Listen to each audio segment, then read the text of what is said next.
TikTok के ऊपर live match डालने वाले किस तरह मनी लॉन्ड्रिंग करते हैं और अरबों रुपया एक मुल्क से दूसरे मुल्क के अंदर ट्रांसफर होता है। मिस्टर पतलू, रजब भट्ट, डक्की और इन जैसे बड़े नाम पाकिस्तान में ये धंधा कैसे ऑपरेट हो रहा है। पाकिस्तान में जिस तरह हम लोग देखते हैं कि ये लोग टिकटॉक के ऊपर लाइव मैच डालते हैं और फिर इनकी जब इनकम स्ट्रीम जनरेट होती है तो वो पाकिस्तानी रुपयों में करोड़ों रुपए पे जा बनती है। इस वक्त टिकटॉक के ऊपर जो लाइव कल्चर है ये तीन चीजों को इस वक्त हैमर कर रहा है और इस वक्त टिकटॉक खास तौर पर इन तीन मकासद के लिए इस्तेमाल हो रही है। नंबर 1 आपके पास मनी लॉन्ड्रिंग है, नंबर 2 आपके पास प्रोस्टिट्यूशन है और नंबर 3 इसका सबसे ज्यादा यूज ड्रग के लिए हो रहा है। हम बात कर रहे हैं आज टिकटॉक के ऊपर मनी लॉन्ड्रिंग के हवाले से कि टिकटॉक पर किस तरह अरबों डॉलर की मनी लॉन्ड्रिंग हो रही है और इसमें कौन कौन से मुल्क ने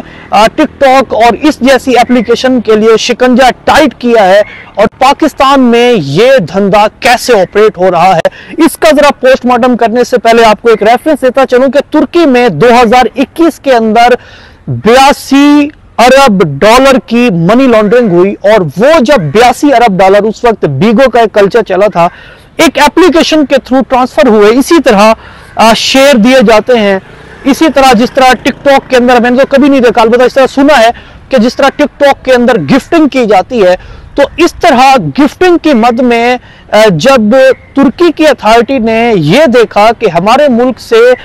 82 बिलियन डॉलर जो है वो गायब हुए हैं, वो उड़े हैं, तो ये किस तरह हो सकता है, हाउ इज इट पॉसिबल। तो जब इसका एनालिसिस हुआ तो मालूम पड़ा कि कुछ इन्फ्लुएंसर जो टिकटॉक के ऊपर बैठकर लाइव मैच डाला करते थे वो गिफ्टिंग की मद में कुछ इन्फ्लुएंसर को पैसा देते हैं और वो पैसा फिर इनडायरेक्टली कुछ परसेंटेज काट के वो इन्फ्लुएंसर उस ब्लैक मनी को फिर व्हाइट मनी में कन्वर्ट करते हैं। दिस इज हाउ कि ये धंधा रन होता है। फिर ये बात देखने में आई कि ये जो गिफ्टिंग करने वाले लोग हैं ये भी चंद एक लोग हैं और इन लोगों के अकाउंट उस लाइव मैच के अंदर तो एक्टिव होते हैं, बाद में जब देखा गया वो अकाउंट सारे के सारे डीएक्टिव थे। यही हुआ 2021 में बांग्लादेश में कि जब बांग्लादेश के अंदर 1 अरब बंगाली करेंसी जो थी वो ब्लैक से व्हाइट हुई, या आप समझ लें कि व्हाइट से ब्लैक हुई, तो और यानी कि बंगाली रुपये बांग्लादेश से किसी और जगह पर ट्रांसफर हुए। तो वहां पर देखने में आया। बात यहीं पर खत्म नहीं होती। आप अगर अमेरिका की मिसाल ले लें तो साल 2024 में अमेरिका ने इस टिकटॉक के एल्गोरिदम को देखते हुए इस बात के ऊपर एक जो उनकी सिक्योरिटी एजेंसीज हैं, ज़ाहिर इस वक्त अमेरिका दुनिया में सबसे ज्यादा सिक्योरिटी के ऊपर पैसा खर्च करने वाला मुल्क है और उनकी जो सिक्योरिटी है वो दुनिया भर में जानी मानी जाती है। तो उनके जो इदारे हैं उन्होंने टिकटॉक एप्लीकेशन को और बीगो टाइप एप्लीकेशंस को मनी लॉन्ड्रिंग का सबसे बड़ा हथियार गर्दाना है और सबसे बड़ा वेपन इसको कहा है कि इस वक्त ये एप्लीकेशन जिस तरह ब्लैक मनी को व्हाइट में कन्वर्ट करती हैं और बाद में फिर उसको आप यूटिलाइज करते हैं for sake of your some desire purpose, तो इस तरह ये लोग काम करते हैं। आप देखें कि एक लम्हे के लिए सोचें, आखिर क्यों कोई बंदा इन जैसे हमारे मुल्क में एग्जिस्ट करने वाले इन्फ्लुएंसर को लाखों रुपए या फिर करोड़ों रुपए गिफ्ट की मद में दे, क्यों दे? एक क्वेश्चन है ना ये सेलिब्रिटी है, ना इनका उस तरह का कोई चार्म है, ना ये उस लेवल के कोई कोई शाहरुख खान है अपनी दुनिया में,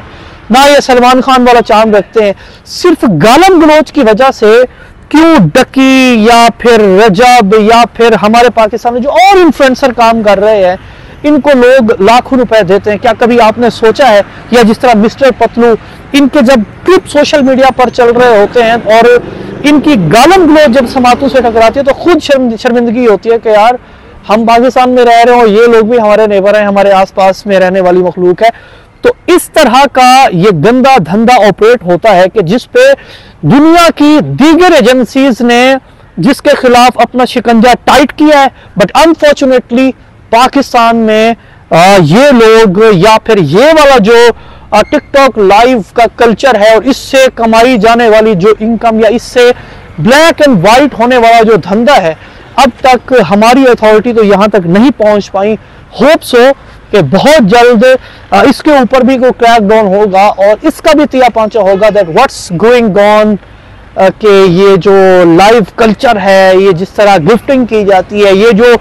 करोड़ों रुपए का कल्चर है, how it does work. Pakistan जिंदाबाद। हाँ, दूसरी जानिब जो प्रोस्टिट्यूशन या फिर ड्रग है, इस पे बात करेंगे।